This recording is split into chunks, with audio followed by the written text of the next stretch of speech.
Ďalší trade naživo, ďalšia session naživo, obchodujeme naživo každý deň, takže vysvetlenie tradu.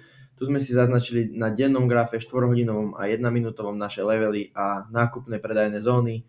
V tejto fialovej zóne, kde sme akorát bola veľmi silná nákupná zóna, ktorá však, ako môžete vidieť naľavo, zlyhala, tak som čakal, že zlyha úplne, zobral som tam predaj, zobral som tam short, cieľoval som dolu ďalšiu fialovú zónu, avšak táto zóna nákupná znovu podržala, znovu tam boli silné nákupy, takže sme dostali na nešťastie stop loss a o chvíľu sa nám objavil ďalší trade, trafili sme ďalšiu fialovú zónu, dostali sme 3 červené sviečky, čo je pre nás pekný signál, že máme otvoriť short a všetky 3 zavreli pod sebou, takže sme tam dali limit, ktorý, ako môžete vidieť, cena prišla zobrať a sme vstúpili do predaja ďalšieho. Stop loss sme dali nad tú fialovú zónu, aby bol v bezpečí. Ak tá fialová zóna nad nami zlyhá, tak to spadne.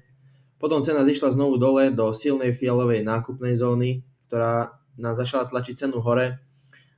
Ak tie highs naľavo hore ostanú prelomené, tak to znamená, že tá zóna dole je silnejšia.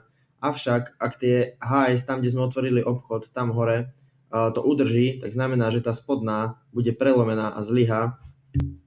A to sa nám aj deje, dostávame odmietnutie, takže tá zóna hore drží, teraz očakávame, že tá spodná zóna zlyhá a očakávame silný pohyb dolu, takže zvýšili sme aj svoj take profit na 3,8 a prišlo to tam všetko naživo.